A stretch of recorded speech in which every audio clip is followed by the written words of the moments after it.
Olá, pessoal. Tudo bem?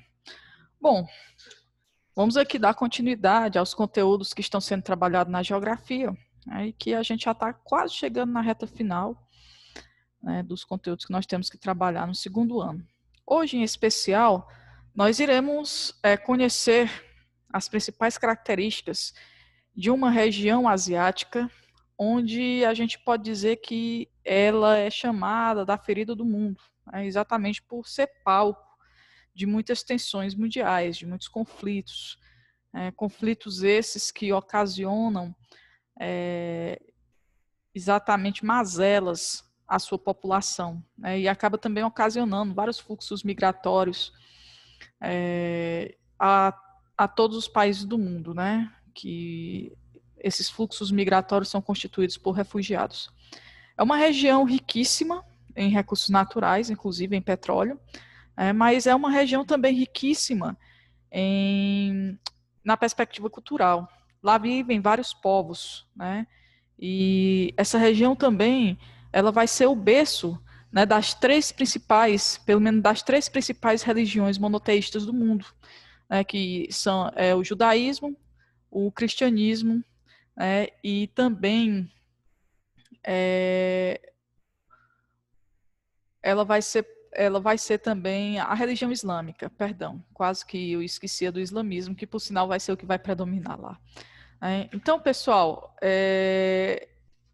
eu vou compartilhar com vocês a abertura, a imagem de abertura aqui do capítulo, que é uma cena, né, de um filme, inclusive que concorreu o Oscar, né, aliás, que concorreu e venceu, né, o Oscar de melhor documentário em curta-metragem, né, que ele vai abordar exatamente a guerra da Síria. Então, eu vou compartilhar aqui com vocês. Então, a gente observa aí, né, uma imagem que retrata a destruição, né, da guerra da Síria, e a gente vai observar também, né, que esse momento aí de bombardeios diários, né, na Síria, um grupo de voluntários, ele trabalha para salvar pessoas que foram atingidas pelos escombros, né? Essa imagem especificamente retrata isso, que é responsável por gerar a maior crise humanitária, né, da atualidade. Não são só apenas essas imagens, né, que chocam, mas quem assiste, quem acompanha o noticiário, viu várias outras imagens que não estão contempladas nesse documentário, né, que foram chocantes, inclusive crianças mortas no litoral europeu. Então, pessoal, a guerra da Síria é talvez um confronto mais notório da atualidade, mas vários outros conflitos, como eu já falei agora há pouco, né, ocorreram com frequência e com diferentes atores, né, envolvendo diferentes países da região do Oriente Médio. As causas elas são muito complexas e elas não podem ser examinadas sem a compreensão histórica das sociedades humanas, e essas sociedades elas vão carregar cicatrizes dos processos de dominação entre as nações, né, conjugando um emaranhado de interesses de ordem econômica, política e religiosa. Então, a gente vai acompanhar, né, no decorrer desse capítulo, como é que se dá essas disputas geopolíticas e econômicas, bem como também, né, como é que ocorrem os choques entre as realidades e culturas distintas, né, que, como eu disse a vocês, essa região ela vai ser, né, um grande mosaico cultural. E aí, pessoal, eu vou passar aqui porque a gente vai precisar analisar esses dois mapas, e agora eu vou utilizar o zoom.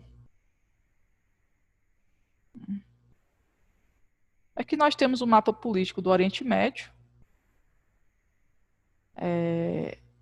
O Oriente Médio ele vai ser constituído, né, de 16 países.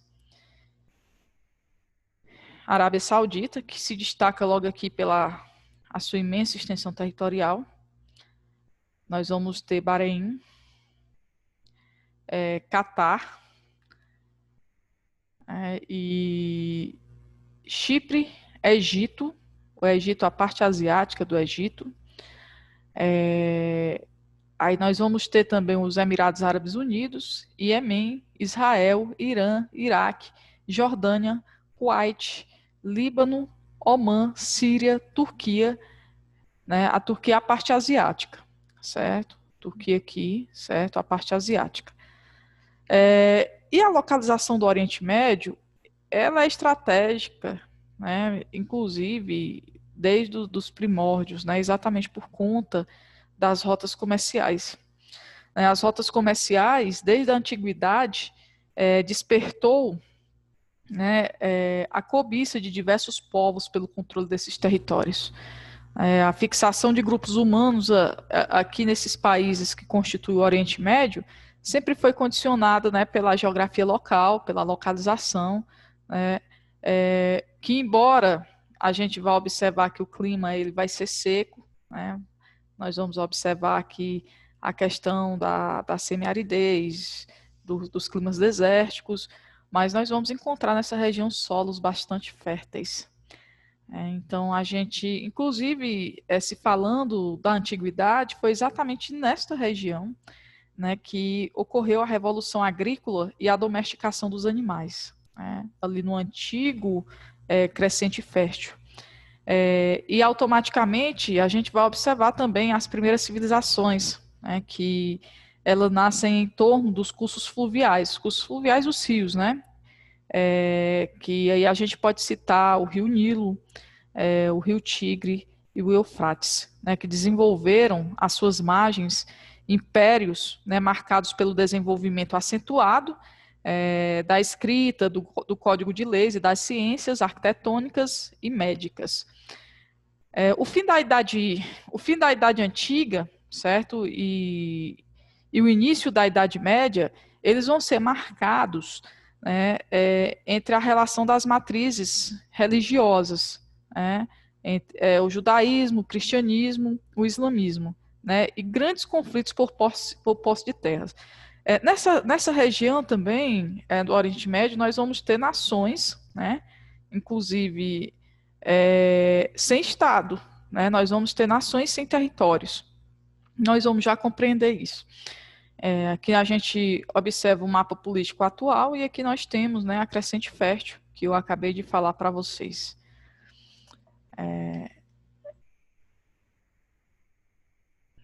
E aí, como compreender, né, toda a geopolítica do Oriente Médio?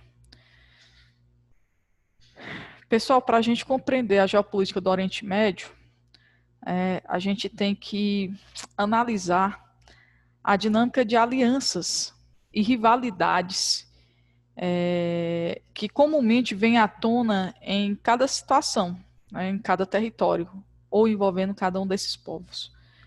Então, nós temos diferentes nações, né, essas nações, elas vão ocupar um território, ou algumas não irão ter território, nós vamos já abordar sobre isso. Elas vão ter características marcantes e peculiares, e elas vão ter rivalidades entre si. Então, a gente vai acompanhar aqui as diferentes nações, né, e compreender um pouco onde é que elas vão estar localizadas, a questão da territorialidade, e com quem é que elas têm rivalidades. Então, nós vamos analisar esse mapa. Aqui nós temos a nação árabe, né, que vai ser a maior nação do Oriente Médio. Ela vai ser espalhada em 22 países, né? Inclusive, aí você diz assim, Germana, você acabou de dizer no início da aula que o Oriente Médio ele vai ser constituído, vai ser uma região asiática constituída por 16 países. Mas os árabes, eles ultrapassam as fronteiras do Oriente Médio.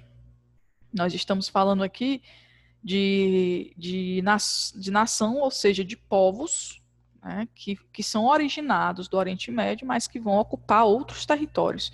Inclusive, na África, a África do Norte, ela vai ser marcada pelo islamismo, né? Ou seja, pelo povos árabe, pelo mundo árabe. Então, nós temos aí os árabes espalhados por 22 países, muito situados ao norte da África, que compõem comumente o que nós chamamos de mundo árabe, né? Foi o que eu acabei de citar. E quais são as suas principais características, pessoal? As principais características dele são os clãs, né, seminômades, que resulta de uma tradição de desunião. E a outra principal característica, né, a gente pode dizer assim que é a desigualdade econômica, né, as desigualdades sociais. A gente vai observar aqui que são pequenas parcelas de famílias, ou seja, uma minoria de famílias que detêm muito poder econômico, por elas exportarem petróleo, mas, em geral, as condições socioeconômicas da maioria da população são bastante precárias. E as rivalidades dos árabes, né, eles têm uma rivalidade com os povos turcos, né? Mas eles também tendem a hostilizar os povos judeus, né, por conta da questão da Palestina. Os turcos, que nós acabamos de citar aqui, que são rivais, né, que os árabes são rivais dele, a territorialidade, né, eles vão estar ocupando a Turquia, né, ou seja, eles são uma nação que tem território, né, e aí a gente vai observar que uma das características marcantes vai ser uma nação culturalmente mais ocidentalizada, perdão, quase que não sai, né? Uma gafe aí para vocês rirem um pouco. Ou seja, eles são tolerantes, né, à cultura, do Ocidente, apesar de ser uma nação islâmica, né, mas eles são mais tolerantes. E as rivalidades, a gente vai observar que os turcos eles vão ter a rivalidade com os árabes, que a gente acabou de citar, e também com os curdos. Os persas eles estão exatamente concentrados no Irã, né? O Irã vai ser uma nação com raízes culturais muito sólidas, espelhadas, por exemplo, na reputação do cinema ali produzido, embora na atualidade sofra certo preconceito internacional em decorrente das fortes tensões em relação aos Estados Unidos e a Israel. Os Estados Unidos exatamente pelaquela história, né, deles quererem desenvolver um programa nuclear. E aqui a gente vai observar, né, quais são as rivalidades, né, dos persas, que vai ser exatamente com os Estados Unidos, por conta do programa nuclear, e então essa vai ser a principal rivalidade, o principal conflito, né, envolvendo os povos persas, né, com os Estados Unidos. E nós temos aqui os povos judeus, onde os povos judeus, a gente sabe que nós temos dois movimentos, né? Nós temos a diáspora, que eles foram expulsos, né, do seu território. Então, por praticamente 1000 anos, né, eles ocuparam aí países da Europa e de outras regiões do mundo, inclusive da América. E depois a gente teve um movimento chamado de sionismo. O sionismo exatamente ele é o retorno, né, do povo judeu, do povo judeus à sua terra santa, né, que é exatamente isso, o sionismo. Então, sobre os judeus, a gente que vão estar concentrados em Israel, mas eu acabei de dizer a vocês que nós vamos encontrar judeus em várias partes do mundo por conta da diáspora, né? O que vai se destacar, uma das principais características é que durante a Idade Média eles conseguiram acumular um expressivo capital, né? E a rivalidade dos povos judeus foi fortemente alimentada após os conflitos decorrentes da criação do Estado de Israel, né, que se deu ali em 47 e 48. Os curdos, pessoal, como eu disse a vocês, nós vamos ter nações sem territórios. E eles são a maior nação que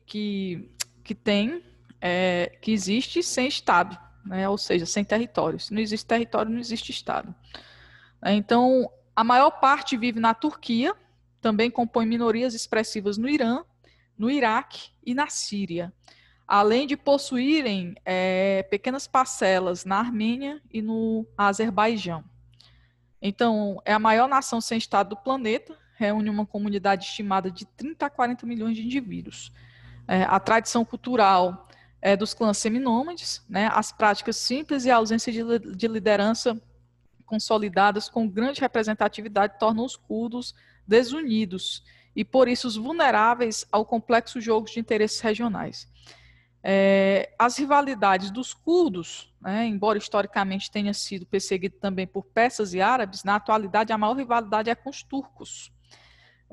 Na Turquia, opera a principal milícia que luta pela independência do Kurdistão, né, que é o Partido dos Trabalhadores do Kurdistão, que está permanentemente em guerra contra o exército curdo. Pessoal, nessa imagem, inclusive uma imagem belíssima, vai mostrar exatamente a cidade antiga de Jerusalém. E nessa cidade antiga de Jerusalém, nós vamos observar aí, né, os locais sagrados para os cristãos. Não somente para os cristãos, mas também para os judeus e os muçulmanos. Nós temos aqui a Basílica do Santo Sepulcro, né, constituída onde Jesus teria sido sepultado, né, construído onde Jesus teria sido sepultado. O Muro das Lamentações, né, o Muro das Lamentações que teria restado do Templo de Salomão, né, e o Domo da Rocha, constituído sobre o rochedo de onde Maomé teria alcançado aos céus. Né. Então, no Oriente Médio, nós vamos ter diferentes religiões, como eu já citei agora no início da aula.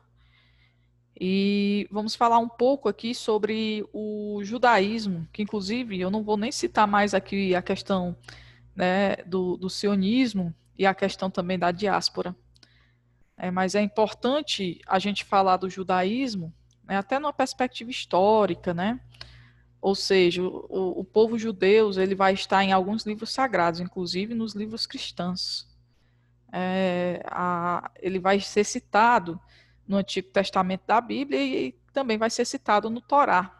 O Torá são exatamente, né, os preceitos fundamentais do povo judeu. Ele corresponde aos 5 livros de um total de 24, né, um conjunto de textos sagrados do povo judeu. Então, pessoal, aqui a gente vai observar, né, que o judaísmo esteve sempre presente associado aos antigos hebreus, e que a presença milenar na região da Palestina histórica, onde atualmente situa-se o Estado de Israel, e parte de alguns vizinhos, como o Líbano, a Síria e a Jordânia. Né? Então, aqui nós temos aí um pouco, né, do judaísmo.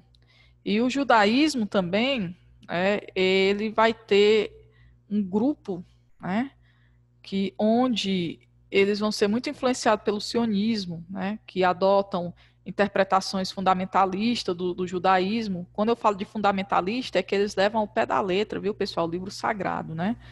E eles vão ter uma postura intolerante em relação aos outros povos, né, da região, especialmente aos povos palestinos. Né? A questão da Palestina, ela está na raiz das principais tensões existentes na convivência entre os judeus e os muçulmanos em geral, para os quais também existem os vínculos sagrados com diversos locais na Palestina. Então, nós vamos falar agora um pouco do cristianismo. Então, pessoal, o cristianismo ele vai surgir também no Oriente Médio, certo? Na mesma região da Palestina onde Cristo viveu e morreu. Né? Os cristãos também sofreram muitas perseguições pelo Império Romano, até que este acabasse por se converter oficialmente ao cristianismo nos anos de 380, sobre o reinado do imperador Teodósio I. Né? Após o surgimento do islamismo, os cristãos eles se tornaram mínimos, né, exatamente no Oriente Médio. Muito embora teve em alguns momentos da cruzada, mesmo eles tendo recuperado, tendo recuperado mais adeptos, tendo conquistado mais adeptos no período das cruzadas, hoje, né, o cristianismo é praticado por uma minoria, né, da população dos países do Oriente Médio. Né. Na realidade, a religião predominante no Oriente Médio vai ser o islamismo. Né. Ou seja, a maioria da população do Oriente Médio é muçulmana, né, o que poderia ser um trunfo, né, para estabilidade, mas para a estabilidade do território. No entanto, pessoal, acabou produzindo um efeito contrário, né, tendo em vista as tensões históricas existentes entre os principais grupos associados ao islamismo e a atuação intolerante e muitas vezes violenta, né, de organizações fundamentalistas. É tanto que o islamismo ele se divide em dois grupos. Né? Nós vamos ter os sunitas, que é a maioria da população, aproximadamente 90% da população, né? Sunitas porque segue o Sunna, né, que é considerado o segundo livro mais importante do islamismo, atrás apenas do Alcorão, e que narra o ensinamento do profeta Maomé e estabelece um código de conduta. Né? E nós temos os xiitas. Os xiitas são aqueles mais tradicionalistas e mais intolerantes. Os xiitas, que apenas 10% da população, que surgiu logo no início do islamismo, fruto de conflitos entre as autoridades que disputavam o poder após a morte de Maomé. Né? Os xiitas rejeitam o Sunna e acreditam que apenas os descendentes sanguíneos do profeta Maomé pode pleitear o posto califa. O que é o califa? É exatamente o líder supremo, político e religioso. Né? Suas interpretações da Sharia, ou seja, a lei islâmica, tendem a ser mais tradicionalistas, né, pessoal? E aí a gente vai observar que os xiitas, eles vão ocupar ali, né, a região do Irã, do Iraque, de Bahrein, certo? A convivência entre eles, entre xiitas e sunitas, é marcada por bastante tensões, por muitas tensões, certo? E a rivalidade, né, entre até esses territórios, muita rivalidade entre Irã e Arábia Saudita, né, que acaba sendo os territórios de maior extensão territorial da região. Pessoal, eu vou encerrar essa aula por aqui, mas a primeira parte, né, um conteúdo extenso, mas numa segunda parte eu falo aí da questão da produção de petróleo no Oriente Médio, né, das alianças em relação às potências internacionais. Né? Vou também abordar a questão da luta por autonomias das nações sem Estado do Oriente Médio. Né? E aí eu vou gravar uma terceira parte. Essa aula vai ser fragmentada em 3 partes. Mas na segunda parte eu ainda vou contemplar a questão da Primavera Árabe, né, e a Guerra da Síria. E uma terceira parte falando sobre algumas perspectivas, né, do Oriente Médio. Pode ser até que eu ainda traga a Guerra da Síria e também a questão da Primavera Árabe para uma terceira parte, para não ficar aulas muito extensas e muito cansativas, certo? Então, pessoal, até a segunda parte da aula. Tchau. E a gente se encontra.